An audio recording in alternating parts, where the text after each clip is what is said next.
Hello, good morning everyone, good morning and welcome to नया batch.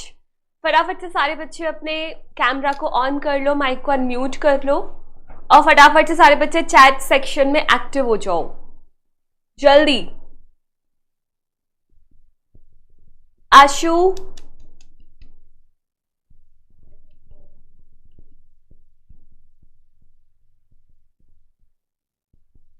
Good morning ma'am. Good morning, how are you? Fine ma'am. Fine. घर पे पढ़ाई करी biology की? NCERT read करी? हम कल एनसीईआरटी पढ़ रहे थे और लगभग नोट्स भी बनाए हैं। Good morning Krish, how are you? Krish, NCERT पढ़ी? मैम ये मेरा चार्ट है जैसे हम बनाते हैं, ठीक है। जैसे सबका पॉइंट होता है ना मैम, जैसे एक चैप्टर है उसका इंट्रोडक्शन का हम लिखे, मतलब इंग्लिश में भी हिंदी में भी मतलब लिख लिया उसका। फिर जैसे 8.1 टॉपिक है तो 8.1 लिखे, उसका जो इम्पोर्टेंट पॉइंट है मतलब लगभग इम्पोर्टेंट पॉइंट लिख लिए और उसका हिंदी में भी कहते हैं डेफिनेशन लिख लिए कि हिंदी में हम समझ सके कि अगर इंग्लिश में ऐसा समझ नहीं आ पा रहे हैं हाँ। तो हिंदी में समझ सकता है। मतलब इंग्लिश और हिंदी का मिक्सर लिखे हुए हैं।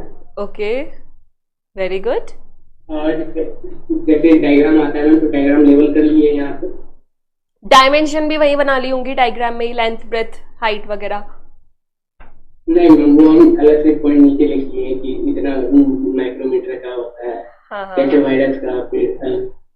ओके, तो कुछ पूछ लो मैं फिर। एनसीईआरटी इतनी पढ़ ली है तो अच्छे से पूछना तो बनता है, तभी तो पता चलेगा कैसे पढ़ाई करी है। मैम रिकॉर्डेड देखते हैं। मैम बहुत डिप्रेशन में था मैम रिजल्ट के बाद। देखो, रिजल्ट तो जैसा था उसको छोड़ दो, अब उससे कोई मतलब नहीं है। और मेजोरिटी ऑफ द स्टूडेंट्स का रिजल्ट गंदा ही आया है, अनएक्सपेक्टेड ही आया है। तो तुम ये मत सोचो कि तुम भीड़ में बहुत अकेले हो। कोई बात नहीं, एक दोबारा से एक नई शुरुआत की जरूरत है जो हम मिलके करेंगे और इस बार पक्का सिलेक्शन लेंगे। तो अभी मैं तुम लोगों से कुछ क्वेश्चंस पूछती हूँ, देखती हूँ और बच्चे आ रहे कि नहीं आ रहे, फिर मैं तुम लोगों से कुछ क्वेश्चन। कितना वाहियात। Radhe Radhe Shivpriya, how are you? कितना आया है आशु? बायोलॉजी में तो मैम कैसे पॉजिटिव में है, केमिस्ट्री में नेगेटिव में। तौबा तौबा तौबा। कोई बात नहीं। हमको सबसे ज्यादा डर लगता था फिजिक्स में हमको 120। बायोलॉजी हमको लगता था कि पढ़ाई हो जाता है मेरा, हम पढ़ लेते हैं, लेकिन उसमें हमको बहुत कम आया। अच्छा क्रिश और शिवप्रिया, तुम लोगों ने दिया था ना नीट का, कैसे मार्क्स आए एक बार मुझे बताओ जरा। शिवप्रिया, क्रिश, प्रवेश। चलो, आज आपका पहला लाइव क्लास है तो मजा आएगा। मैं तुम लोगों से क्वेश्चंस पूछती हूँ, पहले तो जो कल होमवर्क दिया था उसके। सबसे पहले तो मुझे ये बताना है कि माइटोकॉन्ड्रिया के अंदर जो मैट्रिक्स होता है वो होमोजेनस होता है या हेट्रोजेनस? अच्छा, शिवप्रिया ने नहीं दिया था 300, कोई बात नहीं, अब इसको हम और ज्यादा पहुंचाएंगे आगे। तो अब सारे बच्चे जल्दी से चैट्स में मुझे आंसर दो और लाइव वाले कि जो मैट्रिक्स होता है माइटोकॉन्ड्रिया के अंदर, क्या वो होमोजेनस होता है या हेट्रोजेनस? मैं एनसीईआरटी खोल लेती हूँ ताकि तुम्हें दिखा दूं कहां से पूछ रही हूँ क्वेश्चन। चलो आंसर दो। क्या रे आशु? क्रिश का आंसर आया होमोजेनस कॉम्पैक्ट। क्या बात है, शाबाश क्रिश। कहाँ लिखा है वो देखो। माइटोकॉन्ड्रिया जी आ जाइए। हाँ, ये देखो, dense homogeneous substance called the matrix. ये जो मैट्रिक्स होता है मैम, टीसीए होमवर्क का आंसर सक्सिनेट डिहाइड्रोजनेज है। शाबाश। ये आंसर शिवप्रिया ने सही दिया है, प्रियांशु ने सही दिया है, बाकी सबको मिल गया था सक्सिनेट डिहाइड्रोजनेज। तो ये देखो, सबसे पहले तो आपका जो मैट्रिक्स है वो होमोजेनस है। उसके बाद ये बताओ कि कौन सी बाउंड्री है जो कंटिन्यूअस होती है, जो माइटोकॉन्ड्रिया को कंटिन्यूअसली सराउंड करती है बाहर से। Yes, the answer is correct, succinate dehydrogenase. Yes Shivpriya, correct. अब देखो यहीं पे क्या लिखा हुआ है, the outer membrane forms the continuous limiting boundary of the organelle. Limiting boundary मैंने समझाया हुआ है ना, जो उसके स्ट्रक्चर को, उसके दायरे को एक लिमिट दे देती है कि तुम्हें इतना ही फैलना है, इससे ज्यादा नहीं फैलना, that is called as limiting boundary. ठीक है, इसके बाद ये किस मेथड से डिवाइड करता है? शाबाश आउटर, क्रिश सही बात है। Hello Anvi, how are you? किस मेथड से मल्टीप्लाई करता है माइटोकॉन्ड्रिया? एकदम सही आंसर आ रहे हैं। आशु माइक खोलो, अनवी माइक खोलो, क्रिश, प्रवेश, सुप्रिया जल्दी जल्दी, प्रियांशु आंसर दो। किस मेथड से मल्टीप्लाई करता है माइटोकॉन्ड्रिया? अपना नंबर कैसे बढ़ाता है? Very good Krish, binary fission है ना, यहाँ पे लिखा हुआ है बाइनरी फिशन।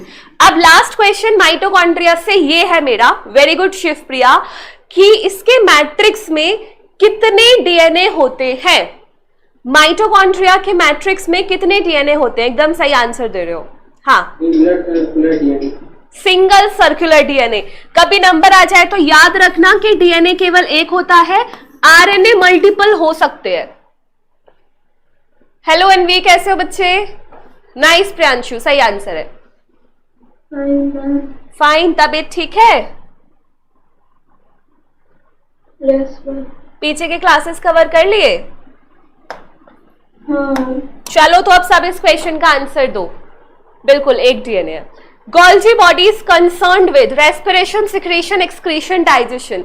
मैंने तुमसे कहा था कि आज मैं पीवाईक्यूज कराऊंगी बहुत सारे, अब तक जो भी पढ़ लिया उससे रिलेटेड। तो अब इस क्वेश्चन का आंसर दो।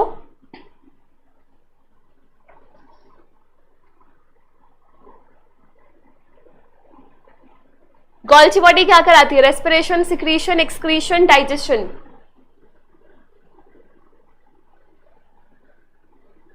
Very good Krish, secretion. क्यों?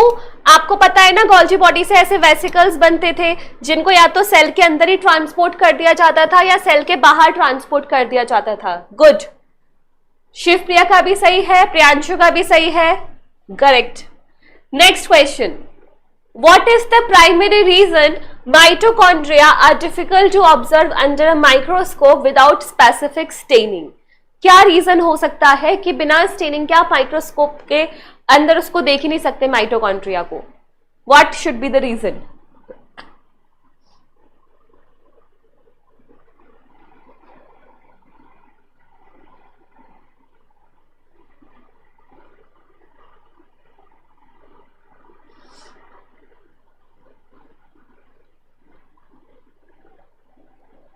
Delivery boy of the cell Golgi body. बिल्कुल क्रिश, सही बात बोली है। प्रियांशु का आंसर है A, they are too small to be resolved by light microscopes. बेटा माइक्रोस्कोप का तो काम ही यही है, छोटे से छोटी चीज को मैग्नीफाई कर देगा, तो ये तो आंसर नहीं आएगा।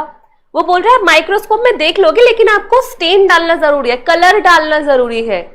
क्यों डालना जरूरी है? एक बार बी वाला पढ़ते हैं। They lack sufficient contrast against the cellular background. इस लाइन का मतलब ये है कि सेल का जो कलर है ओवरऑल, उससे अगर कंट्रास्टिंग कलर आता तो आप माइटोकॉन्ड्रिया को देख पाते ना बिना स्टेनिंग के, लेकिन उसका कलर तो सेल जैसा ही कलर है, तो उसको देखने के लिए आपको उसको कलर करना पड़ेगा। तो ये रीजन है, ये रीजन हर उस क्वेश्चन का होगा जिसमें माइटोकॉन्ड्रिया के अलावा कुछ और लगा दो। अगर कंट्रास्ट नहीं मिल रहा कलर का तो आपको स्टेन करना पड़ता है। ठीक है, बी ऑप्शन। चलो next question, anthocyanin pigment is found in A, B, C या डी?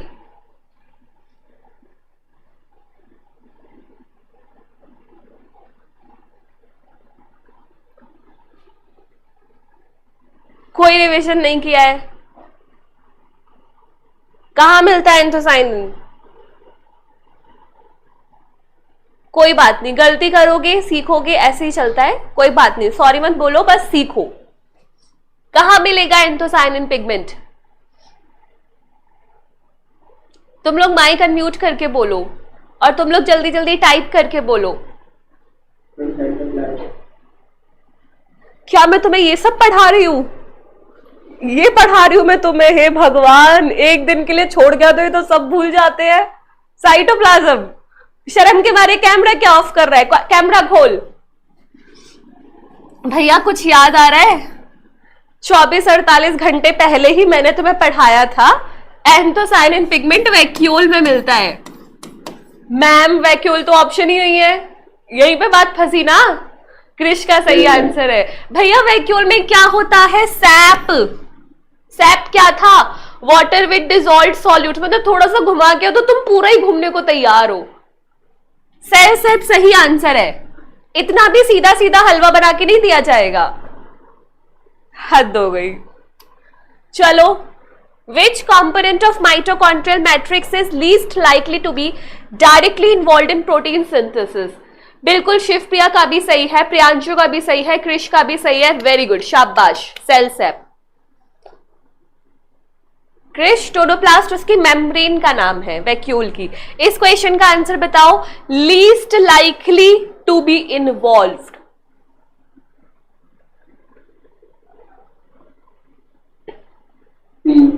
सी। डीएनए चाहिए तभी डीएनए ट्रांसक्राइब करके आरएनए बनाएगा, आरएनए बनेगा तो प्रोटीन बनेगा, प्रोटीन चाहिए तो राइबोसोम भी चाहिए। तो इसीलिए ये वाला पार्ट होमोजेनस सब्सटेंस का इतना कोई रोल नहीं है, लेकिन ये तीनों चीजें तो होनी चाहिए तभी आपका प्रोटीन बनेगा। शाबाश। बी नहीं होगा बच्चे शिवप्रिया, बी नहीं हुआ तो आपका प्रोटीन तो बनने से ही रहा। सी सही आंसर है। शाबाश क्रिश। चलो, इसके बाद how do mitochondria replicate within a cell and what does this imply about their origin? क्या लिखूं आंसर?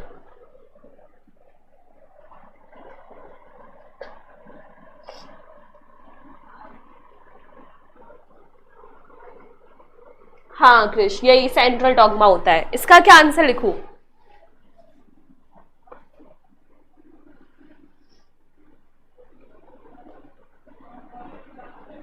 ऑप्शन बी कृष्ण ने बोला, they divides by fission indicating an endosymbiotic theory origin. यही तो होता है, फिजन से डिवाइड करते हैं। और एंडोसिम्बायोटिक ऑरिजिन का मतलब क्या था? पहले ये प्रोकैरियोट थे, फिर यूकैरियोट ने इनको एनगल्फ कर लिया था। वेरी गुड प्रियांशु, शाबाश क्रिश, प्रियांशु। चलो, इसके बाद नेक्स्ट क्वेश्चन बताओ। Which factor most directly influences the variability in number of mitochondria per cell? Shivpriya answer, Shivpriya answer.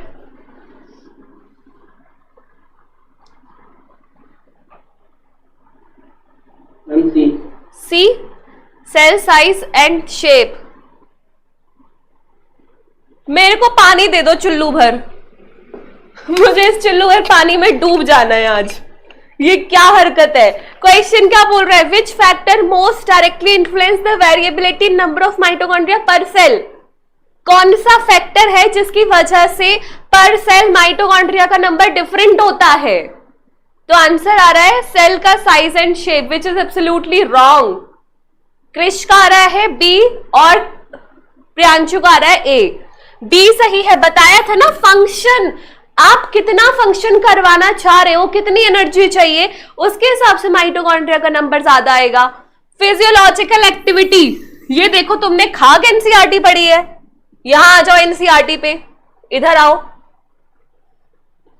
ये देखो, the number of mitochondria per cell, the number of mitochondria per cell is variable depending on physiological activity of cell. Camera खोलो, camera खोलो। चुल्लू भर पानी में मैं क्यों डूबू? तुम डूबो। क्या पढ़ रहे हो? अब चश्मा लगा के पढ़ बेटा, सही में चश्मा लगा ले। हद हो गई। अच्छा, अब एक और चीज बताओ, ये बताओ ये क्या होता है? फंक्शन बताना है बस, फंक्शन और लोकेशन। कॉन्ट्रैक्टाइल वैक्यूल और फूड वैक्यूल।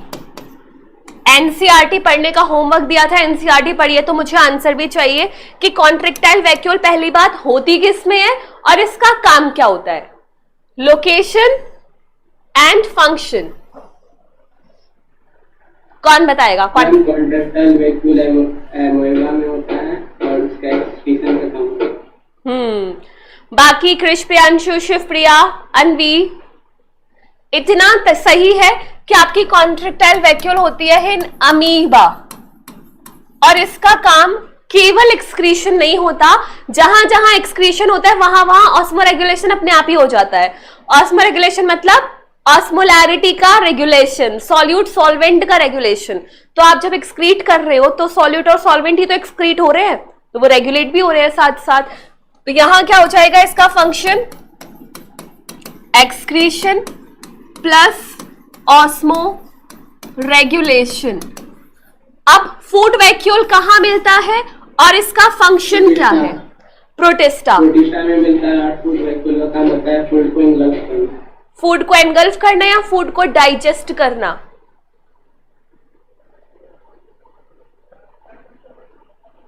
बोलो। डाइजेस्ट करना, क्योंकि वैक्यूल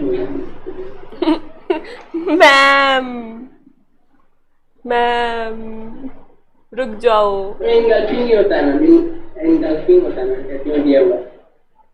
अच्छा, एक प्रोटिस्टा का नाम तो बता दो जिसमें मिलता है।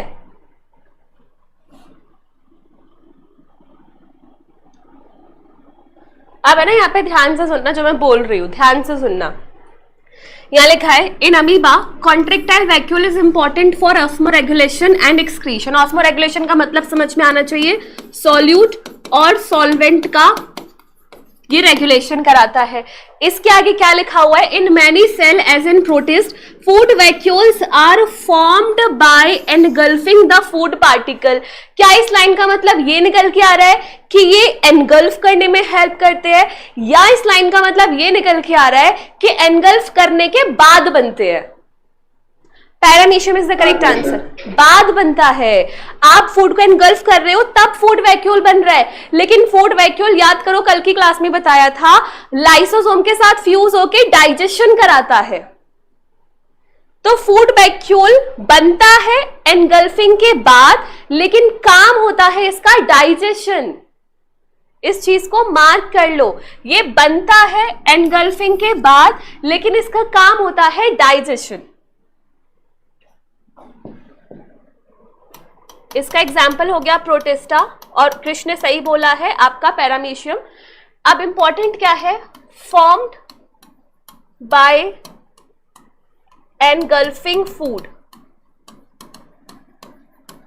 But help in digestion. Salt water electrolyte balance osmoregulation, बिल्कुल सही है। फ्रेगमोप्लास्ट, बिल्कुल सही है, बिल्कुल सही है कृष। इतनी बात समझ में आ गई?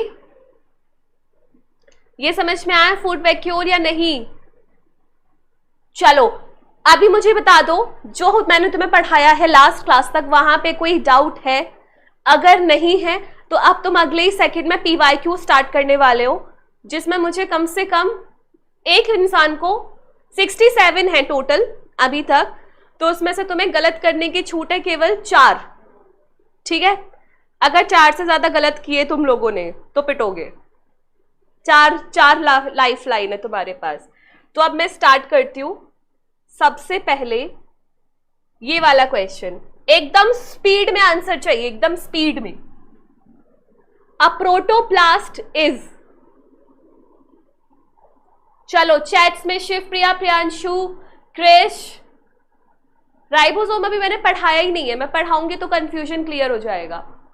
प्रोटोप्लास्ट क्या होता है? तुम दोनों अपना माइक अनम्यूट रखो फटाफट आंसर बोलने के लिए, और तुम लोग स्पीड बना के रखो ABCD लिखने के लिए। बोलो चलो जल्दी, प्रोटोप्लास्ट क्या होता है? फर्स्ट क्लास में बताया था।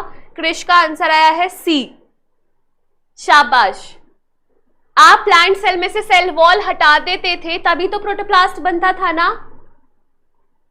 अब्बा डब्बा जब्बा कुछ नहीं याद। Next question, names of Schleiden and श्वान आर एसोसिएटेड विद। बिल्कुल प्रियांशु सही है, क्रिश सही है। बी सेल थ्योरी के साथ है, वेरी गुड। और थ्योरी ऑफ सेल लिनिएज के साथ किसका नाम एसोसिएटेड है?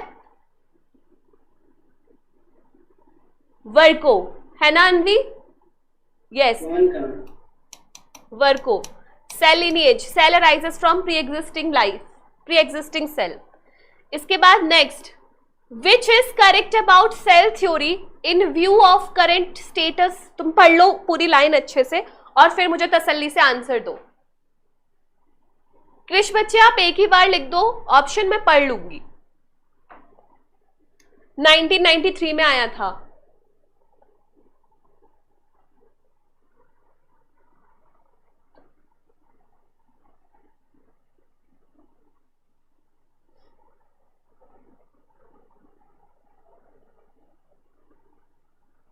Option B. बी, इसमें मॉडिफिकेशन की जरूरत है क्योंकि नहीं, modified cell theory means that all living beings are composed of cell capable of reproducing. ऐसा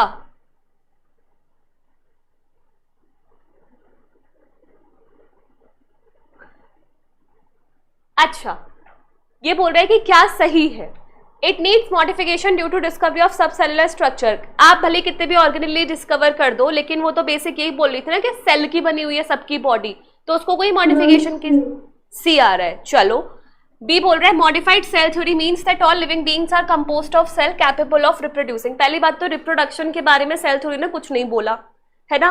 और दूसरी बात, अगर आप अनमॉडिफाइड भी ले लो तो रॉबर्ट रुडोल्फ विर्को ने जो पॉइंट बोला था वो इटसेल्फ रिप्रोडक्शन को जस्टिफाई कर रहा है। Cell arises from pre existing cell, तो मॉडिफिकेशन का तो यहाँ पे कोई मतलब नहीं रहा।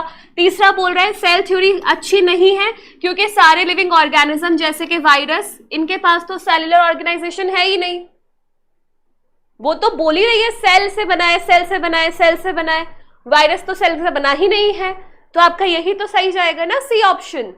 शाबाश Anvi, Shivpriya, Krish, C option. Cell theory अच्छी नहीं है क्योंकि लिविंग ऑर्गेनिज्म सेल से बने। इसका एक्सेप्शन हमें मिल चुका है वायरस, तो कुछ और खोजना पड़ेगा। Cell theory means that all living object consist of cell whether or not capable of reproducing. ये भी इसको कॉन्ट्राडिक्ट ही कर रहा है। समझ में आया आशु? ठीक है। प्रियांशु, डी नहीं होगा। Cell theory means that all living object consist of cell whether or not capable of reproducing. तुम रिप्रोड्यूस करो या तुम रिप्रोड्यूस ना करो, तुम सेल के जरूर बने हुए हो, लेकिन इसके एक्सेप्शन हमने पढ़े थे ना, तो आपको एक्सेप्शंस को ध्यान में रखना है। वायरस लिविंग थोड़ी होता है। वायरस यही तो है। अगर आप सेल थ्योरी के हिसाब से मानो, बॉडी के बाहर वो नॉन लिविंग है, बॉडी के अंदर आती वो लिविंग हो जाता है। और वो लिविंग क्यों हो जाता है वो भी मैंने बताया था, जिस क्लास में आशु शायद एब्सेंट था। आए थे तो वही है ना, वायरस तो एक मिस्ट्री है। वायरस के अलावा वायरॉन्स भी है, प्रायोन्स भी, वायरोइड्स और प्रायोन्स भी हैं। वो भी तो ऐसे ही फंस चुके हैं क्योंकि जैसे उनको सेल मिल जाता है, किसी का भी सेल मिल गया वो लिविंग हो गए। समझा? तो बॉडी के बाहर नॉन लिविंग, रिप्रोड्यूस तो वो कर सकते हैं। लिविंग होने के बाद रिप्रोड्यूस कर ही सकता है, और बॉडी के पार्ट तो नॉन लिविंग है, तो उसको हम लोग सेल क्यों मान रहे हैं? इसलिए नहीं मान रहे हैं क्योंकि वो सेल उसका खुद का नहीं है, वो हमारा सेल है। अगर खुद का सेल लेके बैठा होता फिर रिप्रोडक्शन कर रहा होता तो जस्टिफाइड था, लेकिन सेल तो वो हमारा लेके बैठा हुआ है, हमारी मशीनरी को अपना बना लिया है उसने। आया समझ में? ठीक है। नेक्स्ट क्वेश्चन, दो स्टेटमेंट्स है, बताना है कौन सी ठीक है गलत। In bacteria mesosome are formed by extensions of plasma membrane. The mesosome in bacteria helps in DNA replication and cell wall formation. Option बोलो।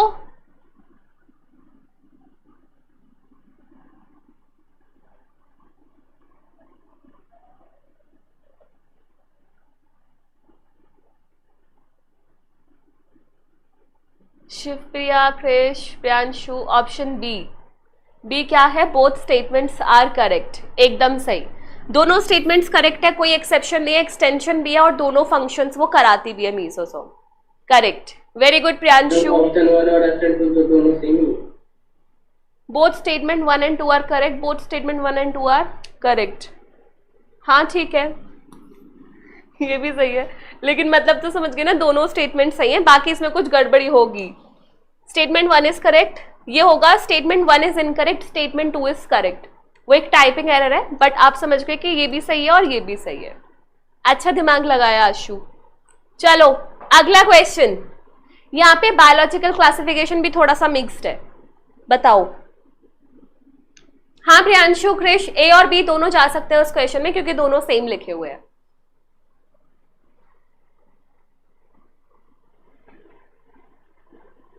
बोनस ठीक है, बोनस। अब यहां बताओ, mycoplasma can pass through less than 1 micron filter size. Mycoplasma are bacteria with the cell wall. Ma'am B. B क्या है? Statement 1 is correct, statement 2 is incorrect. पहली बात, यहां से क्यों पास कर पा रहे हैं? क्योंकि आपको पता है स्मॉलेस्ट सेल माइकोप्लाज्मा ही है। बी गलत क्यों है? क्योंकि लिखा हुआ है with cell wall, but they don't have cell wall. Prokaryotes में पढ़ा था हमने, है ना? तो फर्स्ट सही है और सेकंड गलत है। वेरी गुड अनवी।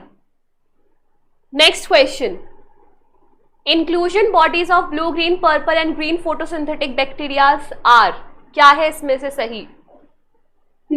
सी, गैस वैक्यूल्स। शाबाश। बाकियों को क्या हो गया? सांप सूंघ गया। आशु बोल क्यों नहीं रहा आंसर? प्रियांशु, शिवप्रिया, क्रेश, स्पीड कहाँ है तुम्हारी? हाँ, बी किसका दिया है शिवप्रिया ने? इधर का, एकदम सही, वेरी गुड। चलो, which of the following statement about inclusion bodies is incorrect? गलत, बताओ। मैम ए।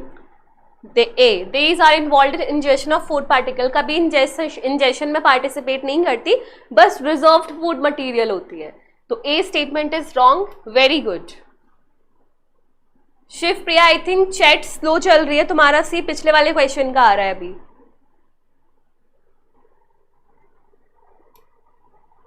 चलो next question, which of the following nucleic acid is present in organism having 70s ribosomes only?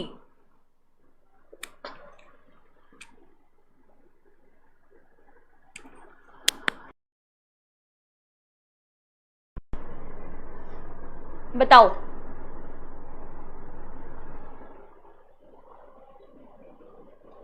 ए एकदम सही है शिवप्रिया, पीछे वाले का बताया है ना? हाँ, तो आपकी चैट ही स्लो चल रही है। गुड प्रियांशु, बताओ।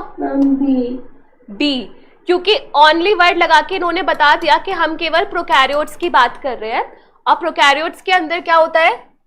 Single stranded DNA with protein code. B, Anvi, B.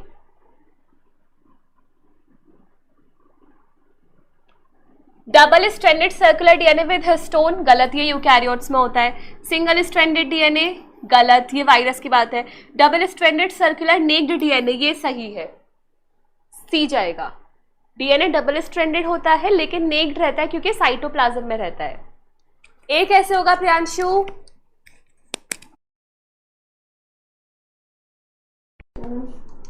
Protein code तो आपका कैप्सिड है ना, वायरस में चला जाएगा। प्रियांशु सी, शिवप्रिया सी, वेरी गुड। अब तुम लोग आ गए इसी लेवल वाले क्वेश्चन पे। चलो next question, which among the following is not a prokaryote? Nostoc, Mycobacterium, saccharomyces, Oscillatoria. तो यहाँ पे आपको थोड़ा सा इंफॉर्मेशन होनी चाहिए कि हमारे जो ब्लू ग्रीन एल्गी है उसके एग्जाम्पल्स आते हैं एनाबीना, नॉस्टॉक, डी। पहले तू अपना कैमरा खोल। ऑसिलेटोरिया, क्योंकि फंस चुका है। ये आपके ब्लू ग्रीन एल्गी हैं, बायोलॉजिकल क्लासिफिकेशन में आप पढ़ोगे। सी, सैक्रोमाइसिस, शाबाश शाबाश शिवप्रिया, प्रियांशु। सैक्रोमाइसिस क्योंकि आपका एक यीस्ट है, और यीस्ट क्या है? आपका एक फंगस है, और फंगस होते हैं आपके यूकैरियोट्स। समझ में आया? इनको एग्जाम्पल को लिख लो, ब्लू ग्रीन एल्गी ये बचे हुए prokaryotes, Anavina Nostock oscillatoria. Ashu, mic, camera, action. Next question. Which of the following is not an inclusion body found in prokaryote? नहीं है inclusion body. Cyanophycean granules. C. Polysome. Shabash. Next question. Cell wall is absent in mycoplasma. mycoplasma. Very good. 2015 में आया था. Next question. Which structure performs the function of mitochondria in bacteria? Yes, Priyanshu, Shivpriya.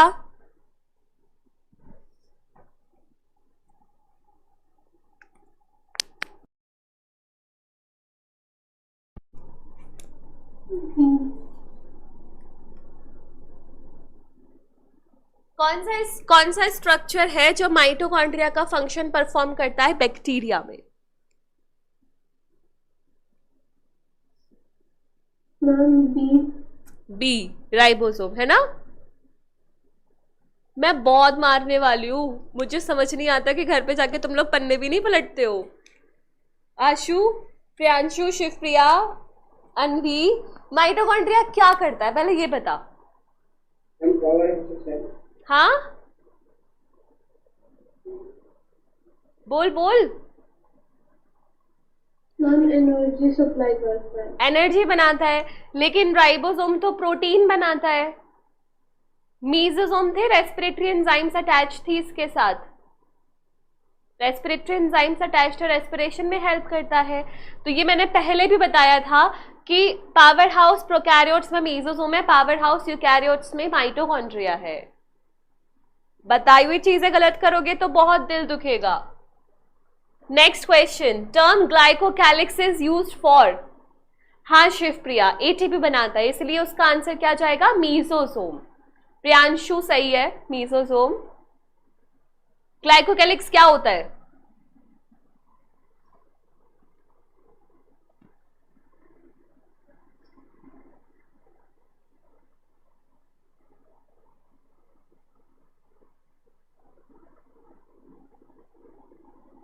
पहले मुझे ये बताओ कितने बच्चे आज बायो के डाउट सेशन में आओगे? एक बार थम्स अप कर दो. शाम को जो डाउट सेशन है बायो का, कितने बच्चे आओगे? ए आंसर है. Layer surrounding cell.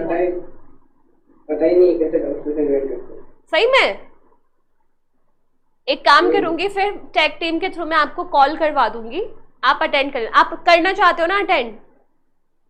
मैम पिछले बार भी आप बोले थे कहते हैं हम बता देंगे कैसे पढ़ना है, वो दिन हम बोले कैसे टेक्निक वाले से बात किए थे, तो उन्होंने मतलब बहुत लेट टाइम के बोल दिया था. अच्छा, क्योंकि उस दिन मेघा तो आई थी डाउट सेशन में, बस मेघा थी. तो तुम लोग आज आ जाना, ठीक है? मैं आपकी बात करवा दूंगी और आपको अपने सामने बतवा दूंगी कि कैसे अटेंड करना है आपको. तो यस, इसका आंसर है आपका ए, सेल वॉल को सराउंड करने वाली layer. Next question. Why is capsule advantageous to a bacteria? क्या फायदा है कैप्सूल का?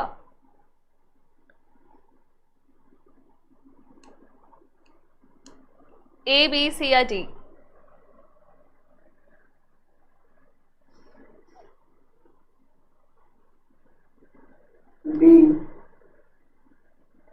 D. It allows bacteria to hide from host immune system. बिल्कुल सही आंसर है.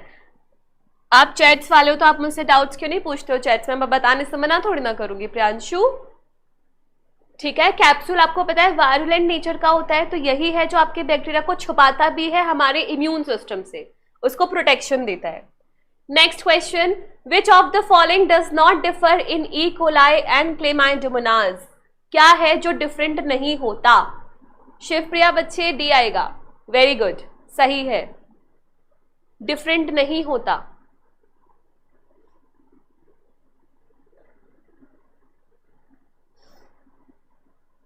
बताओ.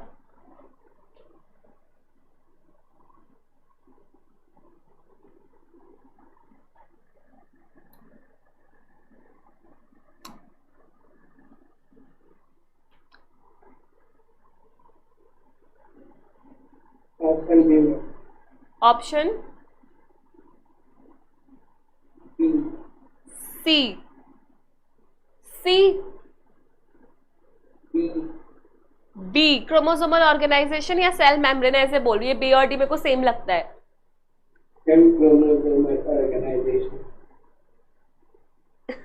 सारे heart attack, cardiac arrest, heart failure मुझे आज ही हो जाने हैं।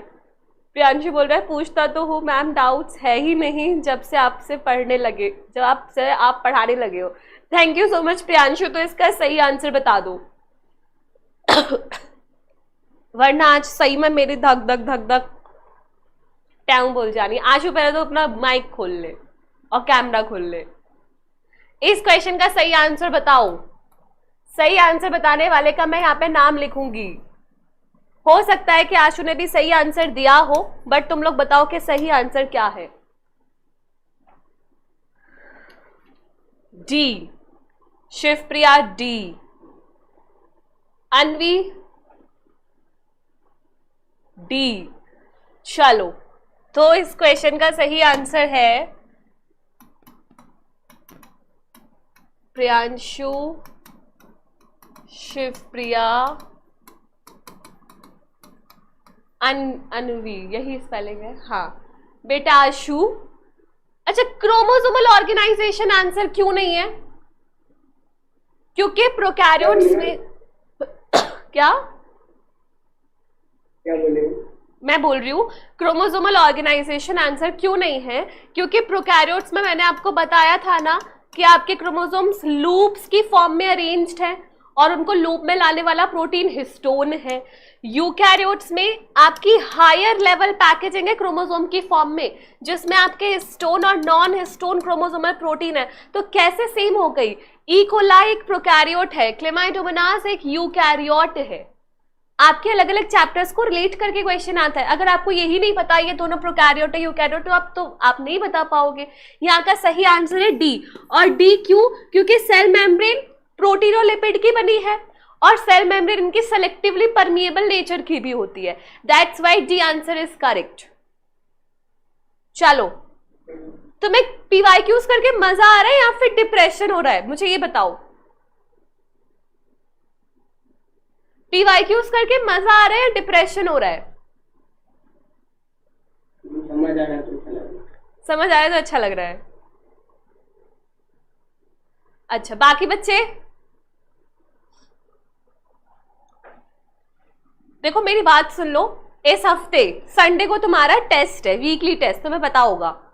मैं नहीं चाहती कि इतनी मेहनत करने के बाद तुम मेरी नाक कटवा दो। तो अच्छे अच्छे मार्क्स लाने हैं टेस्ट में। कुछ कुछ में डिप्रेशन भी हो रहा होगा, कुछ कुछ में मजा भी हो रहा होगा, नो डाउट, लेकिन जहां तुम्हें कुछ सीखने को मिल रहा है उसको ये नोट डाउन कर लो। थोड़ा मजा, थोड़ा डिप्रेशन, कोई बात नहीं शिवप्रिया, ऐसे ही चलेगा, लेकिन मिलके सीखेंगे, ठीक है? साथ में डिप्रेस्ड होंगे, साथ में मजे करेंगे, डोंट वरी। चलो अगले सवाल पे आ जाओ। बताओ, न्यूक्लियर मेम्ब्रेन इज एब्सेंट इन, किस में एब्सेंट होती है?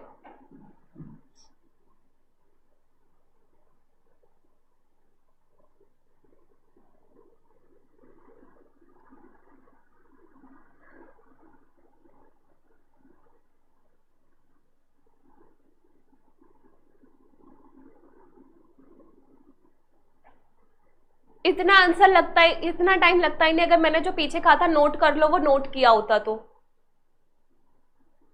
क्या नोट करने को कहा था मैम? बीजीए के एग्जाम्पल्स। अब बताया था कि बीजीए एक प्रोकैरियोट है। कोई बात नहीं, मुझे गुस्सा नहीं आता। मैं क्यों ही गुस्सा करूं तुम लोगों पे। अब सुनो मेरी बात। पेनिसिलियम क्या है आपका? एक फंगस है। अगैरिकस क्या है आपका? फंगस है। वॉलवर्क्स क्या है, कुछ आइडिया है? कॉलोनियल एल्गी, हाँ एल्गी है। नॉस्टॉक क्या है आपका? ब्लू ग्रीन एल्गी है। Nuclear membrane is absent in, simple सी बात है, वो ऑर्गेनिज्म एक प्रोकैरियोट होगा। तो प्रोकैरियोट के आप एग्जाम्पल फाइनली लिख लो। आपके आर्की बैक्टीरिया, मतलब आपके कुल मिला के सारे बैक्टीरिया एकदम सही शिवप्रिया, प्रियांशु। आर्की बैक्टीरिया में जैसे आपको कभी एग्जाम्पल आ जाए मीथेनो कॉकस, सब यही है। उसके बाद आपका यू बैक्टीरिया, इसके बाद आपका माइकोप्लाज्मा, इसके बाद आपका ब्लू ग्रीन एल्गी, और ब्लू ग्रीन एल्गी में मैंने 3 बताए हैं, एनाबीना, नोस्टॉक, ऑसिलेटोरिया। इन्हें छोड़ के सब के सब यूकैरियोट है, तो यहां पे नोस्टॉक फंस रहा है, तो वो ऑप्शन जाएगा करेक्ट। अगर तुम सोच रहे हो इसका स्क्रीनशॉट ले लेंगे बाद में पढ़ लेंगे, तो धोखा है। लिखो कॉपी में सारे बच्चे।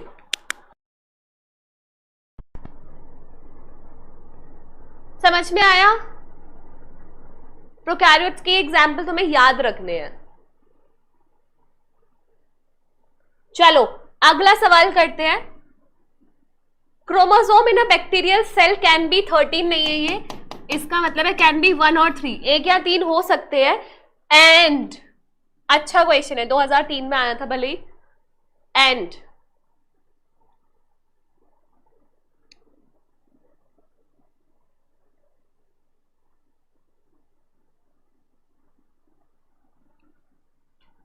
ये कॉन्सेप्चुअल क्वेश्चंस है।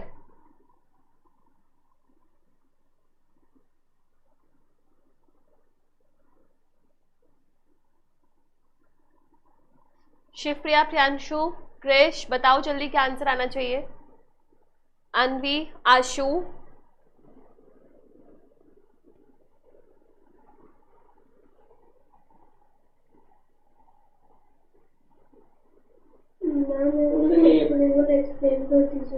क्वेश्चन ये बोल रहा है कि आपके बैक्टीरियल सेल में क्रोमोसोम भले ही 1 हो सकते हैं, 2 हो सकते हैं, 3 हो सकते हैं, लेकिन शेप की बात चल रही है। शेप कैसी हो सकती है? Can be circular, linear, always circular, always linear, either circular, linear but never both within same cell. तो 2 बच्चों का आंसर है, प्रियांशु का है डी, शिवप्रिया का है डी, आशु का था ए, सी ऑलवेज लीनियर। मैम डी लग रहा है। बी डी डी लगता है हम सब में बस मैं ही होशियार निकली है।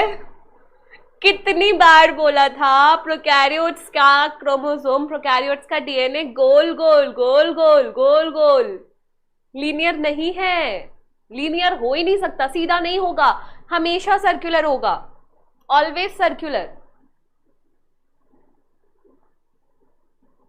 क्यों याद नहीं हो रहा है मुझे ये समझ नहीं आ रहा। आपका नंबर चाहे कितना भी हो लेकिन उसकी शेप सर्कुलर होगी, सर्कुलर लीनियर, यही तो डिफरेंस लिखवाया था ना दोनों में। इसलिए क्लोरोप्लास्ट में भी गोल था, माइटोकॉन्ड्रिया में भी गोल था, बैक्टीरिया में भी गोल है। इसको याद रखो प्लीज। ऐसी जो कंफ्यूजिंग क्वेश्चंस होते हैं उसमें मजा आता है। सही बोला प्रियांशु ने, मौत का नाच। चलिए मुझे मजा आ रहा है। ये बताओ, ये तो बता दोगे।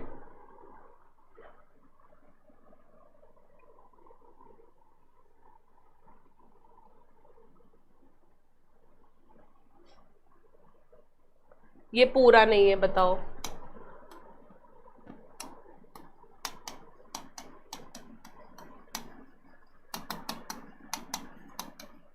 ये है फर्स्ट ऑप्शन पूरा।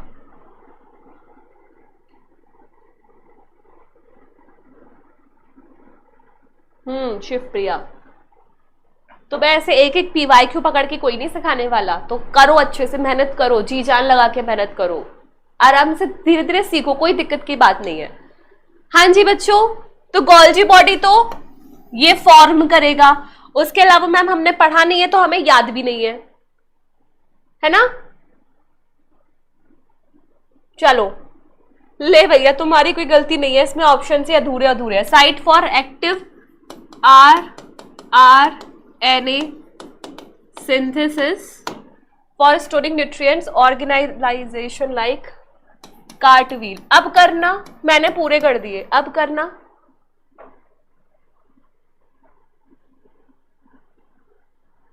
अब फुल ऑप्शन लिखा है मैंने।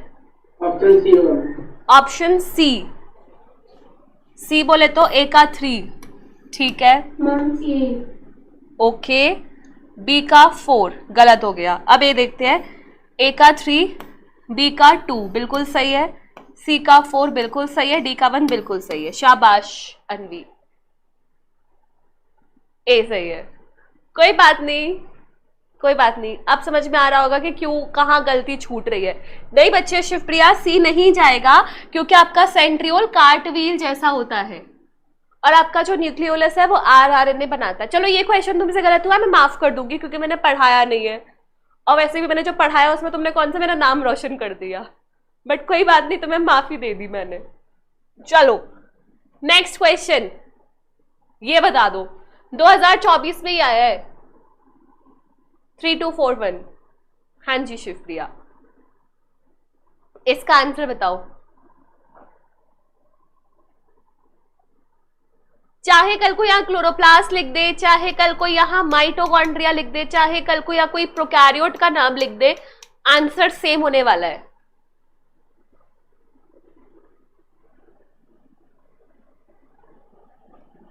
क्या आंसर होगा वो?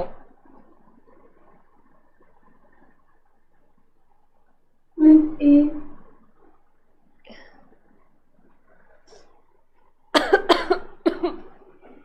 अनवी क्यों क्यों? अच्छा एक बात बताओ, लीनियर मतलब होता है सीधा, सर्कुलर मतलब होता है गोल मटोल। मैंने अभी बताया था कि गोल गोल डीएनए होता है किसका? प्रोकैरियोट का, माइटोकॉन्ड्रिया का, क्लोरोप्लास्ट का, और डबल स्ट्रैंडेड ही होता है हमेशा डीएनए। सर्कुलर होगा तो डबल स्ट्रैंडेड में ऐसे ऐसे होगा, लीनियर होगा तो डबल स्ट्रैंडेड में ऐसे ऐसे होगा, तो ये वाला जाएगा ना बी। हाँ शिवप्रिया का सही है, प्रियांशु का सही है। आशु तूने क्या बोला था? मेरा भी गलत है। तेरा भी गलत निकला, but very good Priyanshu, Shivpriya. Anvi समझ में आया? प्लीज अब ये कभी गलत मत करना, इन तीनों में से किसी का भी नाम आ जाए आपका ये सेम रहेगा, सेम। चलो अगला क्वेश्चन बताओ। ये सबसे अच्छा क्वेश्चन था 2024 का।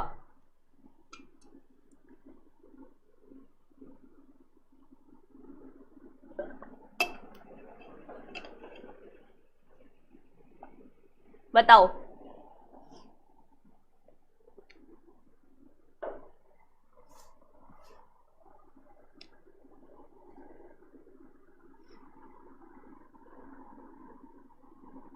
आपने जो पढ़ाया उसमें मैंने 2 गलत किया है बस। चल शिवप्रिया, मैंने जो नंबर दिया था 4 का, उसमें से तूने नाम रोशन किया, मेरा 2 ही गलत हुए। Very good.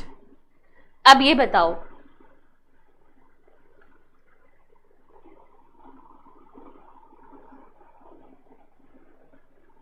अच्छा चलो ठीक है, ये जब मैं प्लास्टिड्स पढ़ाऊंगी ना तब मैं इस पर वापस आऊंगी, प्लास्टिड्स वाले पॉइंट पे मैं वापस आऊंगी, क्योंकि मुझे तुम्हें एनसीईआरटी की एक लाइन दिखानी है। ठीक है, इसको स्किप करके आगे बढ़ू। वैसे सेकंड स्टेटमेंट इसमें रॉन्ग है, इसका उल्टा सही होता है, बट अभी मैं तुम्हें प्लास्टिड पढ़ाऊंगी ना, क्लोरोप्लास्ट, वहां पे एक लाइन दिखाऊंगी जहां से क्वेश्चन दिया गया है। अभी मैंने पढ़ाया नहीं है इसलिए मैं दिखा भी नहीं रही। अगला क्वेश्चन बताओ, गलत मत करना। Which of the following statement is incorrect? गलत है।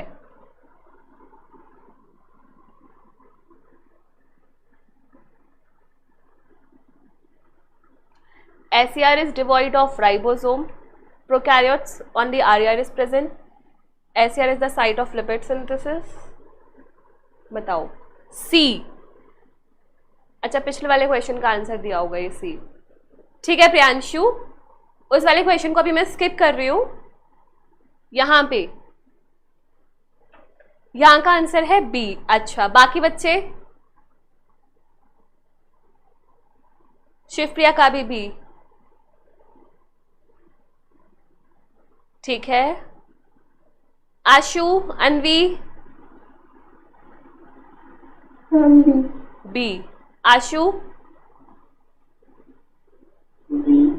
क्योंकि सब बोल रहे इसलिए क्या? मैम एससीआर साइट होता है लिपिड प्रोटीन का, आरईआर का आप बता रहे थे वो डायग्राम में कि आरईआर जो है राइबोसोम जो है वो आरईआर से अटैच होता है, और उस दिन एक क्वेश्चन भी कराए थे ये वाला, और एससीआर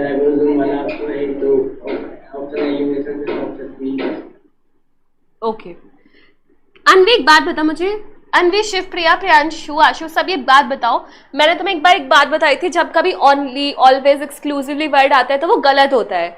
तो क्या तुमने बी ऑप्शन इसलिए चूज किया है क्योंकि इसमें ओनली वर्ड आ रहा था? क्या ये लॉजिक है? नहीं। तो जिसने ओनली की वजह से गलत किया है वो समझ जाओ। भाई इसमें आर आर कहां से आ गया? ये आर आर भी तो इंपॉर्टेंट है। मेजर गलत तो आर आर लिखा है, आर आर कहां से दे दोगे प्रोकैरियोट में? वो तो मेम्ब्रेन बाउंड होता है, ठीक है? तो SCR हो जाएगा। मुझे बहुत मजा आ रहा है। देखो इसमें कोई भी मेम्ब्रेन बाउंड ऑर्गेनेली नहीं होनी है। SCR, RER, कल को गोल्जी बॉडी दे दे, लाइसोसोम दे दे, वैक्यूल दे दे, सब गलत हो जाएगा, ठीक है? मैं तुम्हारी नस से वाकिफ हो चुकी हूँ कि तुम कहां से क्या करके क्या आंसर दिए होंगे। तो ये गलत है, पूरा पूरा ओनली RER वर्ड ही गलत है, इसलिए बी जाएगा। चलो अब नेक्स्ट, तुम अपने ना PYQs की बुक भी सॉल्व करोगे ना, उसके सॉल्यूशन में भी वो मिस्टेक नहीं होगी जो तुम एक्चुअली में कमिट किए होंगे। तो मैं तुम्हारी ना दिल की धड़कनों को समझ पा रही हूं, तो समझो यहाँ पे। अब इस क्वेश्चन का सही आंसर दो। If the pH in lysosome is increased to alkaline, अच्छा क्वेश्चन है, what will be the outcome?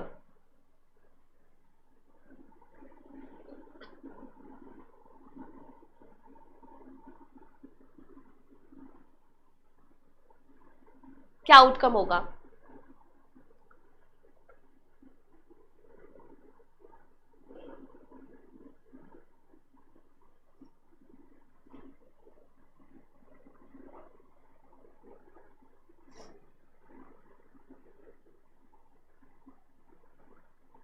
Shiv प्रिया, प्रियांशु, अनवी, आशु, जल्दी जल्दी बताओ।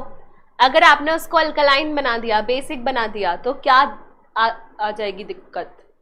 बहुत एक्टिव हो जाएंगी, अच्छे से फंक्शन करेंगी, इनएक्टिव हो जाएंगी या साइटोप्लाज्म में निकल के आ जाएंगी?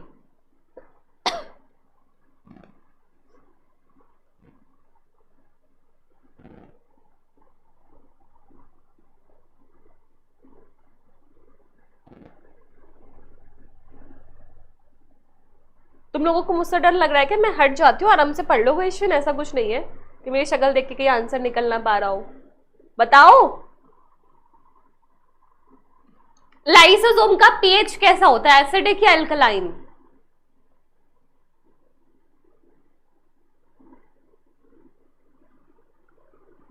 बोलो, मेरे कान सुनने को तरस गए तुम्हारी आवाज। बोलो बच्चों, चैट करो, स्पीड बढ़ाओ, जैसे व्हाट्सएप पे करते हो खट खट खट खट। बताओ लाइसोसोम का पीएच कैसा होता है, एसिडिक या बेसिक? तभी तो क्वेश्चन सॉल्व होगा। पहले ये तो बताओ हमें। एसिडिक, शिव प्रिया एकदम सही बोला। एसिडिक होता है ताकि हाइड्रोलिटिक एंजाइम्स काम कर सके। अब वो बोल रहे कि आपने उसको बेसिक बना दिया तो क्या होगा?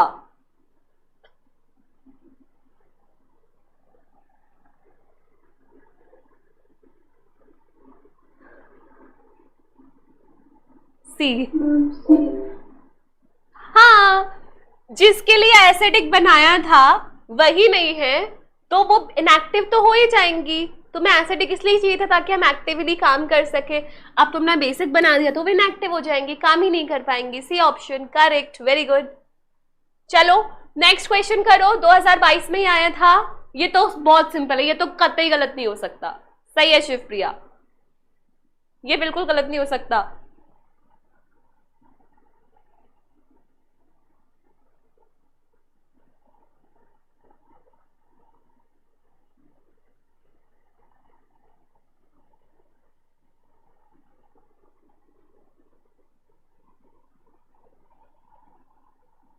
क्या लॉक किया जाए, ए, बी, सी या D?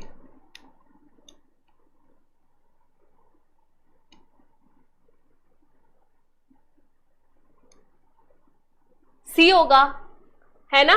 Endoplasmic reticulum, Golgi complex, lysosome और वैक्यूल्स। और ये चारों ही क्यों इंक्लूड किए जाते हैं? क्योंकि इनके फंक्शंस कोऑर्डिनेटेड है। शाबाश शिवप्रिया, प्रियांशु, करेक्ट। चलो अगला सवाल कब आया था? 2020 में। ये तो बहुत सिंपल है, बहुत। प्लीज प्लीज अच्छे से बता दो। Important site for formation of glycoproteins and glycolipids.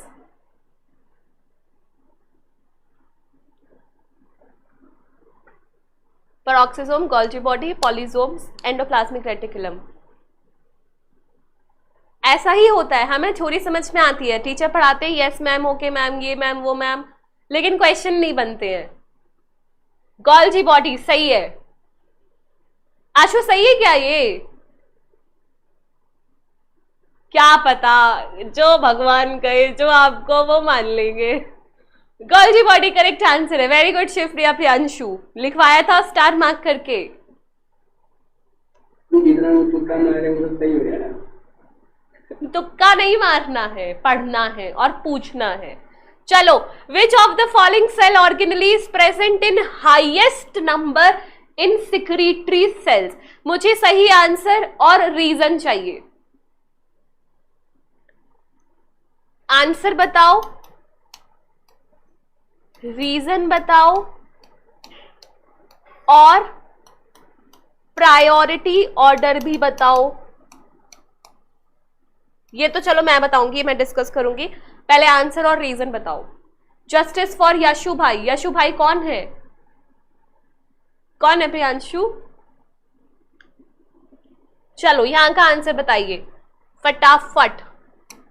अगर किसी सेल, सिक्रीटरी सेल मतलब वो सेल जिसमें ज्यादा से ज्यादा सिक्रीशन हो रहा है, तो अगर आपके सिक्रीटरी सेल है कोई जो सिक्रीशन कर रहा है, तो उसमें सबसे ज्यादा क्या होगा? लाइसोसोम होगा, माइटोकॉन्ड्रिया होगा, गोल्जी बॉडी होगी या ईआर होगा?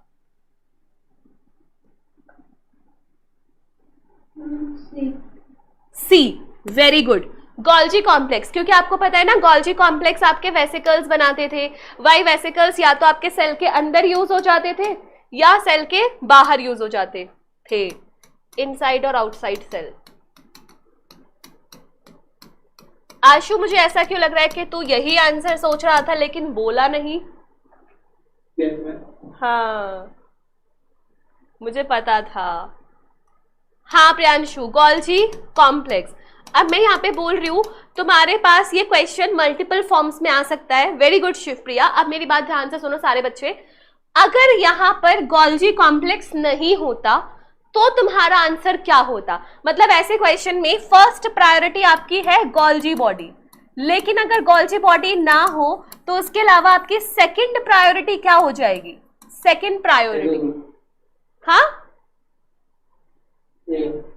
ए. चलो अनवी, सेकंड प्रायोरिटी क्या हो जाएगी अगर गोल्जी बॉडी ना हो?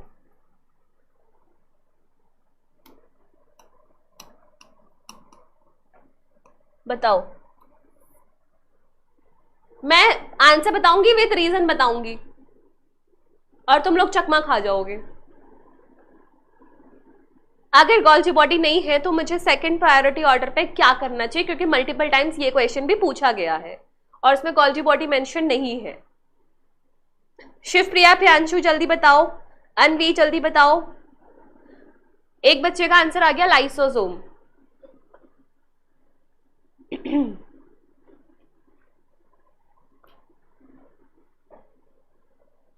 अनवी कुछ तो बोल, मुंह तो खोल. शिवप्रिया प्रियांशु तुम्हारे लिए भी बोल रही हूँ, बोलो.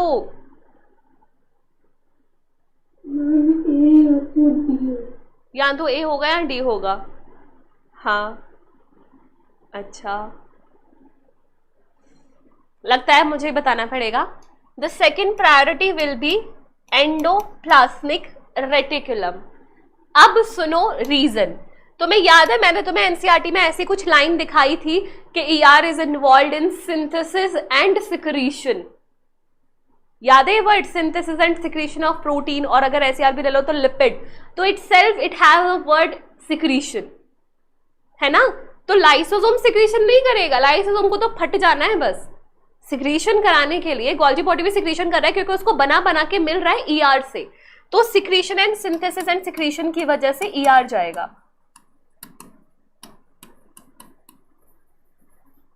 समझ में आया?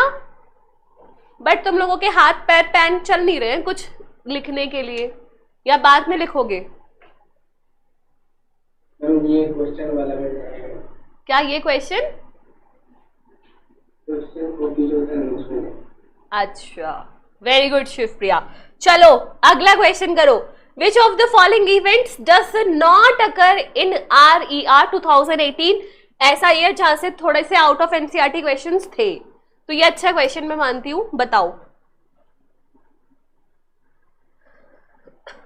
तुम एक तुक्का भी लगा के इसको कर सकते हो, एक रिस्क लेके कर सकते हो।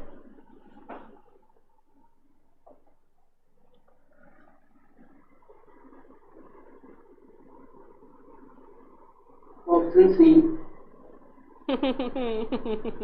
चलो देखते हैं बाकी बच्चे। ध्यान रखना, does not occur in RER। उसने ऑप्शन सी क्यों बोला, उसका लॉजिक मैं बता सकती हूँ शायद।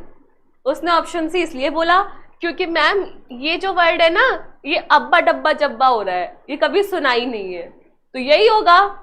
क्या यही लॉजिक है?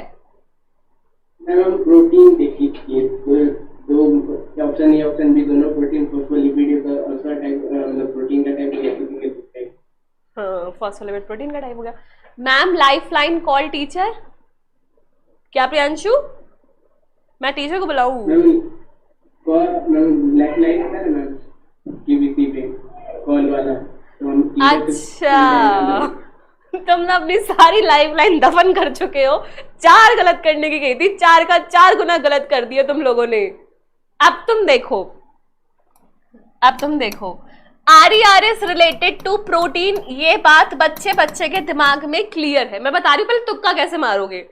इसमें प्रोटीन आ रहा है, करता होगा, इसमें प्रोटीन आ रहा है, करता होगा, इसमें पेप्टाइड आ रहा है, प्रोटीन का छोटा भाई है बेचारा, है ना, अमीनो एसिड, पेप्टाइड, प्रोटीन, ये भी करता होगा। लेकिन ये फॉस्फोलिपिड को प्रोटीन समझने की जो गद्दारी करी है ना, गद्दारी करबो, फॉस्फो, फॉस्फेट, लिपिड, लिपिड, इसको प्रोटीन कैसे बनाया?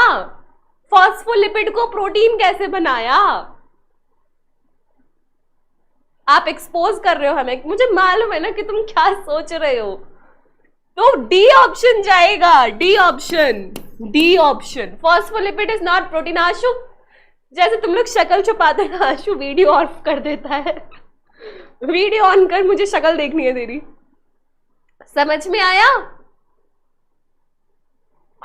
मैम क्योंकि फॉस्फोलिपिड तो प्रोटीन हो गया। कोई बात नहीं। अब ये बताओ। हाँ शिवप्रिया एकदम सही है, SER में लिपिड, शाबाश। तो वहां पे आप फॉस्फोलिपिड बना लो। चलो, mitochondria and chloroplast are semi autonomous, formed by division of pre-existing organelles and they contain DNA but lack protein synthesizing machinery. Very simple. And गलत होने के उतने ही ज्यादा चांसेस। चलो करो।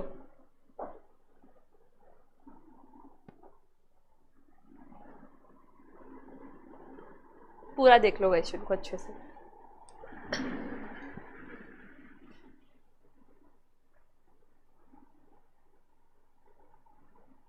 प्रियांशु का आंसर है सी।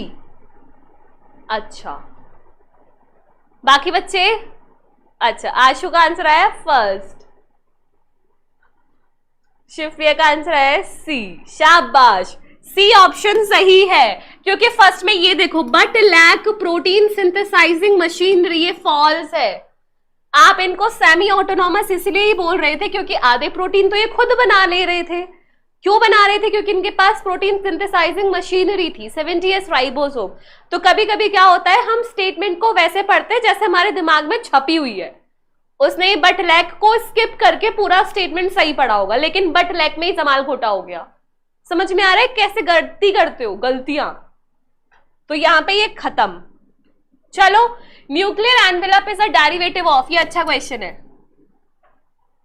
बता दोगे, मुझे पता है आंसर बता दोगे। Very good Shivpriya, Priyanshu 1B। कोई बात नहीं आशु, इट्स ओके। इसका क्या आंसर आएगा?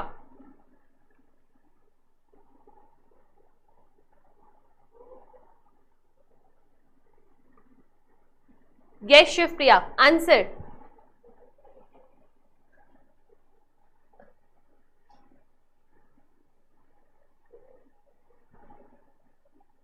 अच्छा मैं यहाँ पे हिंट दे देती हूँ, इसमें से एक ऐसा स्ट्रक्चर है जो आपकी आउटर न्यूक्लियर मेम्ब्रेन के साथ कॉन्टिन्यूअस है। बिल्कुल वही आंसर है। प्रियांशु का आंसर आ चुका है RER। याद है मैंने आपको ER में बताया था कि देखो इसकी आउटर मेम्ब्रेन है ना RER के साथ एसोसिएटेड रहती है, इसलिए राइबोसोम RER में भी देखने को मिल जाता है, न्यूक्लियर एनवेलप में भी। तो ये एक दूसरे, ये जो न्यूक्लियर एनवेलप है वो यहीं से ही डिराइव्ड हुई है।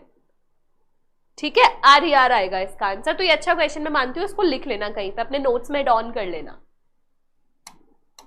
चलो ये बताओ, करेक्ट मैचिंग बतानी है। Good good good good, Shivpriya Priyanshu सही बोल रहे हो। अब बताओ करेक्ट मैचिंग। SER का काम है लिपिड्स बनाना, RER का काम है ग्लाइकोजन बनाना, RER का काम है फैटी एसिड्स का ऑक्सीडेशन, SER का काम है फॉस्फोलिपिड्स का ऑक्सीडेशन। Correct match. हाँ मैम ए बिल्कुल। तो कल मैंने आपको समरी में एक लाइन दिखाई थी।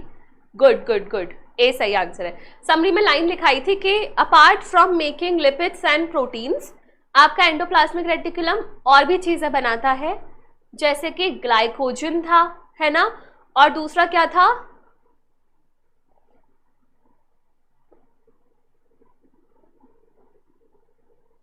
रात गई बात गई। हाँ समरी में दिखाया था, Anvi I think you were absent in that class, है ना। बाकी बच्चे बताओ, समरी में मैंने लाइन दिखाई थी, एंडोप्लाज्मिक रेटिकुलम के बारे में लिखा था 3 चीजें बनाने के लिए, क्वेश्चन भी पूछा था, ग्लाइकोजन था, प्रोटीन थे, तीसरा वर्ड था लिपोप्रोटीन। लिपोप्रोटीन, ठीक है। तो यहां से तुम्हें एक इंफॉर्मेशन एक्स्ट्रा ये और मिल गई कि ग्लाइकोजन का सिंथेसिस RER में नहीं होता, SER में होता है। ठीक है, चलो अब इसके बाद ये वाला नहीं, ये वाला, cellular organelles with membranes are. बताओ किसके पास मेम्ब्रेन होती है? फटाक से आंसर आना चाहिए, बिल्कुल सिंपल है, A B C या D।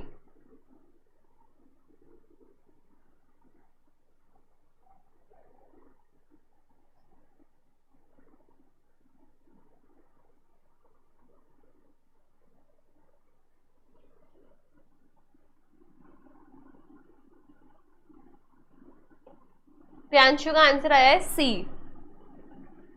ठीक है Priyanshu, and C is the right answer, क्योंकि यहाँ पे आपका राइबोसोम कट गया, यहाँ पे आपका राइबोसोम कट गया, यहाँ पे आपका राइबोसोम कट गया, तो बच गया C। अब उसने ये पूछा है मेम्ब्रेन, ये नहीं पूछा सिंगल है या डबल है, तो कंफ्यूजन क्रिएट करने की जरूरत नहीं है। मेम्ब्रेन मतलब मेम्ब्रेन, चाहे एक हो चाहे 2। वैसे में पता है कि इस यहाँ पे इन दोनों पे 1 होगी और इस पे 2 मेम्ब्रेन्स होंगी, 2 1 1, कोई नहीं। नेक्स्ट क्वेश्चन, ये अच्छा क्वेश्चन है। यहां से आपके पास एक कॉन्सेप्ट आता है टोनिसिटी, जो आप पढ़ते हो हाइपरटोनिक, आइसोटोनिक, हाइपोटोनिक, आती है तीनों चीजें, हाइपर, हाइपो, आइसो। एनसीईआरटी में डायरेक्टली इनका जिक्र नहीं है, लेकिन यूज्ड होते हैं, ये वर्ड्स यूज होते हैं। बट पहले इसका आंसर दो।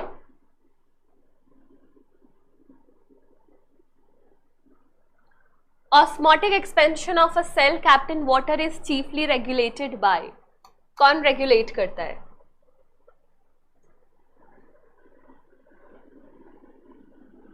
हो सकता है तुक्का सही जाए आशु, तो बोलने में शर्माना नहीं। मैम वैक्यूम होगा क्या, क्योंकि वो उसमें तो खाली स्पेस होता है ना, तो उसी में फिर करके पानी। हाँ वैक्यूल सही है, वैक्यूल्स करेक्ट आंसर। अब मैं तुम्हारे सामने 3 चीजें रख रही हूँ, देखो तुम लोगों ने ये नाम पक्का सुने होंगे, हाइपरटोनिक, हाइपोटोनिक, आइसोटोनिक। ठीक है, मैं तुम्हारे सामने 3 कंडीशन बता रही हूँ और तुम ही लोग मुझे बताओगे कौन सा टोनिक है। वेरी गुड प्रियांशु, सही है आंसर। अब सब लोगों का फोकस एकदम बोर्ड पे होना चाहिए। आपके पास ये 3 कंडीशंस है।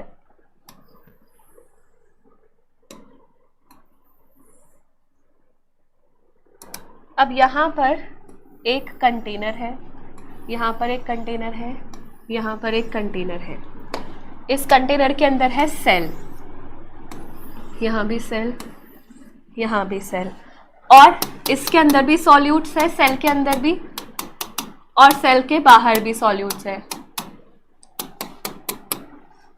लेट सपोज कि आपका जो सॉल्यूट है वो है NaCl।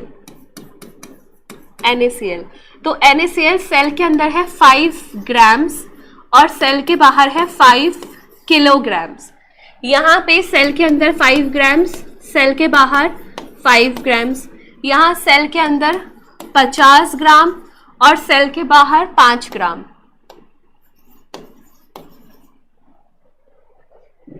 हाँ, तो अब तुम्हें मुझे बताना है, हो जाएगा, थर्ड वाला हाइपर, बीच वाला आइसो और पहले वाला हाइपर। पहले तो तुम लोग मुझे ये बताओ कि किस में पानी अंदर जाएगा, किस में पानी बाहर जाएगा। फर्स्ट वाले में क्या होगा? ए वाले में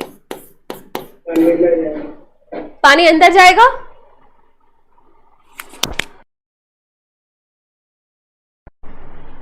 श्योर? ओके, 100%। अनवी का भी श्योर है। प्रियांशु और शिवप्रिया तुम्हारे क्या कहना है वो बता दो, क्योंकि यहां से ये पता चल जाएगा तुम्हारा स्क्रू बायोलॉजी का भी ढीला है या फिर केमिस्ट्री का भी ढीला है। अंशु ने तो छोड़ दिया सब। हाँ प्रियांशु, शिवप्रिया। अच्छा मुझे ये बता दो सिंपल सिंपल कि यहां पर सॉल्यूट सेल के अंदर ज्यादा है या सेल के बाहर ज्यादा है?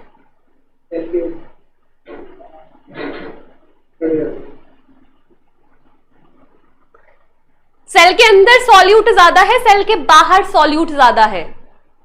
बाहर ज्यादा है। बाहर 5 किलो है, अंदर 5 ग्राम है।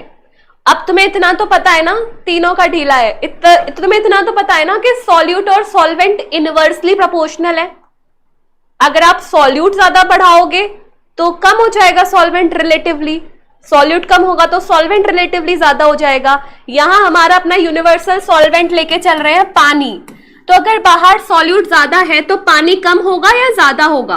पानी कम होगा, तो कम होने के चलते यहां से पानी तो बाहर आ जाएगा ऑस्मोसिस के थ्रू।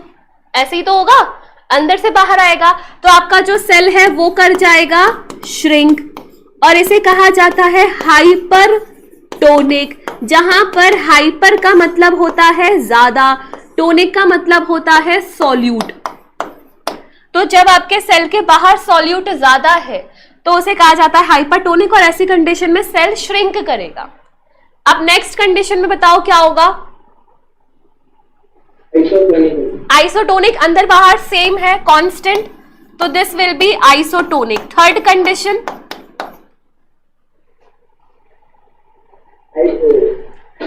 अब यहां सॉल्यूट 5 ग्राम बाहर है, 50 ग्राम अंदर है, यानी कि यहाँ पे पानी बाहर ज्यादा होगा। ज्यादा है तो अब पानी अंदर जाएगा, अंदर जाएगा तो आपका सेल स्वेल करेगा, और इस कंडीशन को कहा जाता है हाइपोटोनिक। सेल के बाहर हाइपो है, कमी है सॉल्यूट्स की। तो किशमिश को आप भिगा के फुला देते हो या बादाम को भिगा के फुला देते हो, वो कौन सी कंडीशन है इसमें से? हाइपोटोनिक। क्या ये तुम्हें समझ में आया? हम रटते हैं कि हाइपर में श्रिंक होगा, ये होगा, वो होगा, लेकिन रियल कंडीशन समझ में आनी चाहिए। क्यों श्रिंक हो रहा है? It is just because of the regulation of solute and solvent. तो क्लियर होना चाहिए, सॉल्यूट ज्यादा है तो यानी कि पानी कम होगा, तो उस हिसाब से अंदर या बाहर जाएगा। समझ में आया है ना? अब यहाँ पे वैक्यूल आंसर क्यों आया वो भी समझो। वैक्यूल आंसर क्यों आया वो भी समझो, क्योंकि आपको पता है कि आपका जो सेल है इसके साइटोप्लाज्म में पानी होता है, साइटोप्लाज्म में पानी होता है। इसके अलावा जो आपकी वैक्यूल है, आपने कल की क्लास में लिखा था कि वैक्यूल में पानी होता है, सैप होता है, मिनरल्स होते हैं। यानी कि अगर सेल के अंदर पानी जा रहा है तो वो पानी साइटोप्लाज्म में जाएगा, वैक्यूल में जाएगा। अगर बाहर आ रहा है तो वो भी साइटोप्लाज्म से और वैक्यूल से आएगा। लेकिन अगर आपका ये सेल एक प्लांट सेल हुआ, एक प्लांट सेल हुआ और कंडीशन कुछ ऐसी हो गई कि प्लांट सेल के बाहर सॉल्यूट ज्यादा है, तो प्लांट सेल से पानी बाहर आ जाएगा, और ऐसी कंडीशन में जो सेल है वो अंदर से पिचक जाएगा, लेकिन उसकी मेम्ब्रेन थोड़ी थोड़ी अटैच रह जाएगी सेल वॉल से, एकदम पिचक जाएगा आपका सेल। और इस कंडीशन को कहा जाता है सुना है ये टर्म प्लाज्मोलिसिस? जब आपका प्लांट सेल हाइपरटोनिक कंडीशन में रख दिया जाए और वो श्रिंक कर जाए तो प्लांट्स के केस में ऐसे कहा जाता है प्लाज्मोलिसिस। समझ में आई ये तीनों चीजें? आई या नहीं आई? आ गई ना? Very good. तो ये भूलना नहीं है तुम लोगों को। ये वाला अब गलत मत करो प्लीज, बताओ सही।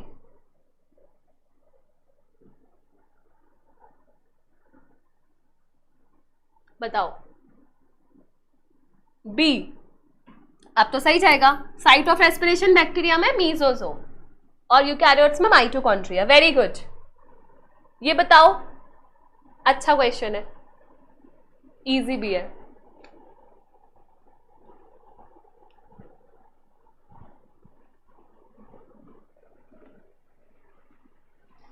ए है कोलेस्ट्रॉल, बी है ग्लाइकोलिपिड, सी है प्रोलीन एंड डी है फॉस्फोलिपिड। शिव प्रिया, प्रियांशु, आशु, अनवी, क्या आंसर आना चाहिए? क्रिश,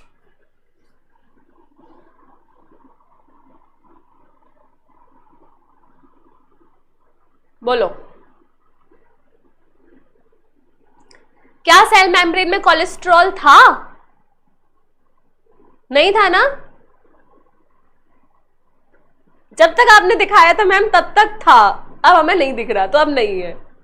हे भगवान, कोलेस्ट्रॉल होता था जो आपकी मेम्ब्रेन की फ्लूइडिटी और स्टेबिलिटी को बनाता था, लिखवाया था। भूल चुके हैं? सी आएगा अब। हाँ, सी है प्रोलीन, क्योंकि प्रोलीन एक अमीनो एसिड होता है और इसका एज सच जिक्र कहीं नहीं था। ग्लाइकोलिपिड्स थे सरफेस पे। फॉस्फोलिपिड कैसे हो सकते हैं शिवप्रिया? फॉस्फोलिपिड तो कोर है, लिपिड पार्ट है फॉस्फोलिपिड। और ये पूछ रहा है कि नहीं है कॉन्स्टिट्यूएंट, तो ग्लाइकोलिपिड, फॉस्फोलिपिड, कोलेस्ट्रॉल सब है लेकिन सी नहीं है। आया शिवप्रिया? थर्ड क्वेश्चन गलत हो गया।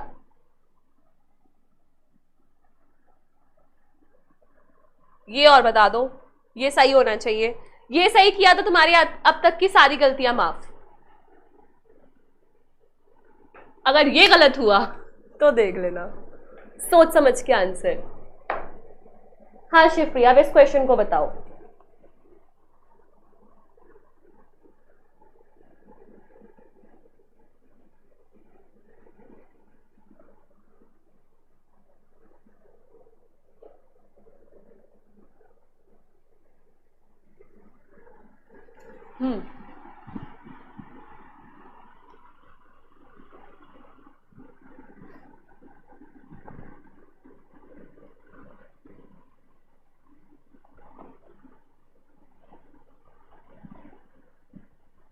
चलो चलो आंसर दो, A B C D.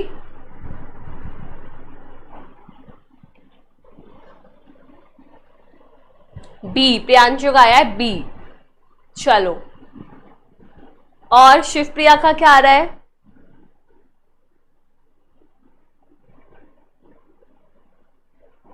Shivpriya ए होगा, प्रियांशु बोल रहा है ए होगा। चलो ठीक है, ए मान लिया मैंने।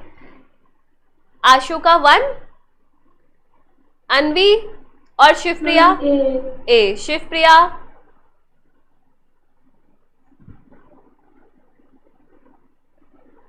क्या लगता है तुम्हारा आंसर सही है? इस बार तो होगा। बी नहीं ए बोला, ठीक है, इस बार सही है आंसर। चलो, तो इतना खुश होने की जरूरत नहीं है, एक सही किया है, ठीक है, और इतने पीछे इतनी लंबी लाइन गलत की है। बी, बी नहीं है शिवप्रिया। यहां पे सेंट्रियोल गलत है, इसके बदले न्यूक्लियोलस आना था। यहाँ पे क्लोरोप्लास्ट पे लार्जर नहीं होते, 70s होते हैं साइट। हाँ, और यहाँ पे 80s, और यहाँ पे 5 पे एक्टिव होता है ना जी। तो सुनो, इसके अलावा भी नीचे और PYQs है। अब मेरी बात ना कान खोल के सुन लो, ये भेजे में घुस जानी चाहिए बात। पहले रिवाइज करो, तसल्ली से पढ़ो। बायोलॉजी को सच में बता रही हूँ, हलवा मत समझो, तुम्हें पता चल चुका कि क्या चल रहा है ना। तो मैं जो पढ़ा रही हूँ तब तो मुंडी हिल जाती है, हाँ हाँ मजा आ रहा है, समझ आ रहा है, लेकिन बाद में जब क्वेश्चन करते हो ना तब समझ में आ जाता है कि कुछ नहीं हो रहा। तो रिमेनिंग पीवाईक्यूज मैं तुम्हें डीपीपी की फॉर्मेट में दे रही हूँ, उनको करना है, जहां फंसोगे वो बताना है। और जो अभी पीवाईक्यू कर भी लिए ना तुम लोगों ने अभी अभी हम मेरे साथ, उनको खुद भी अटेम्प्ट करना है एक बार, क्योंकि काफी बार पता है क्या होता है, एक चीज ये भी होती है अकेले करने बैठो तो सॉल्व हो जाते हैं, कोई खड़ा हो या पेपर की फॉर्मेट में तो गलत हो जाते हैं। तो समझ में आना चाहिए कि हम कहाँ गलती कर रहे हैं। तो ये पूरे जो इसमें क्वेश्चन है सारे तुम लोग सॉल्व करोगे। 4 का लास्ट लाइन था लेकिन 6 गलत हो गए, वेरी बैड। और कल की क्लास में मुझे तुम्हारे सारे कॉन्सेप्ट तुम्हारे दिमाग में चाहिए। देखो कहने की बात है, हम टीचर पढ़ा देगा कि हाँ ये पढ़ लो हो जाएगा सिलेक्शन, लेकिन ऐसे नहीं होता है। आपको अपनी कमियों को पहचानना पड़ेगा, उस पर मिलके काम करना पड़ेगा, ठीक है। तो मेरा तो तुम्हारे से प्रॉमिस है पक्का पक्का, तो तुम्हारा भी रिटर्न में प्रॉमिस मुझे चाहिए कि आप हम करेंगे जो आप कहोगे, तो क्वेश्चन आप करोगे, वरना कल की क्लास में मुंडी नहीं दिखाओगे अपनी, ठीक है। चलो बाय, अब एक स्माइल दे दो, अब ऐसे डिस्प्रेस्ड मत हो सारे बच्चे। हाँ शिव प्रिया प्रियांशु चलो स्माइल बना के जाओ, ऐसे मुंह बना के मत जाना। कल तक ब्रेन में अपलोड हो जाएगा। बायोलॉजी का डाउट कैसे ले? हाँ आज बायोलॉजी का डाउट सेशन है, तुम्हारे लिए अच्छा मौका है सब। क्या समझ नहीं आया, ढंग से बोल। किस दिन कौन सा डाउट सेशन होता है आपको पता नहीं पड़ पाता? आप एक काम करो, ऐप में जब वापस जाओगे आपको ऐप में दिख रहा होगा आज का डाउट सेशन बायोलॉजी का, ऐप में दिखता है, या नहीं दिखेगा तो मैं अभी कॉल करवाती हूँ क्लास एंड होने के बाद। शिव प्रिया चल स्माइल, चलो ठीक है। तो अपना ख्याल रखना, लेकिन जो मैंने कहा है वो पूरा करना, और फिर कल की क्लास में आना एकदम फ्रेश होके, क्योंकि आप पढ़ते जाओगे पीछे इकट्ठा होता जाएगा बैकलॉग, और क्वेश्चन का ना होना तो एक अलग लेवल का डिप्रेशन आएगा, वो मैं नहीं चाहती हूँ, ठीक है। तो सारी चीजों को अच्छे से मैनेज करते हुए आगे बढ़ना है, ठीक है। चलो बाय बाय, टेक केयर,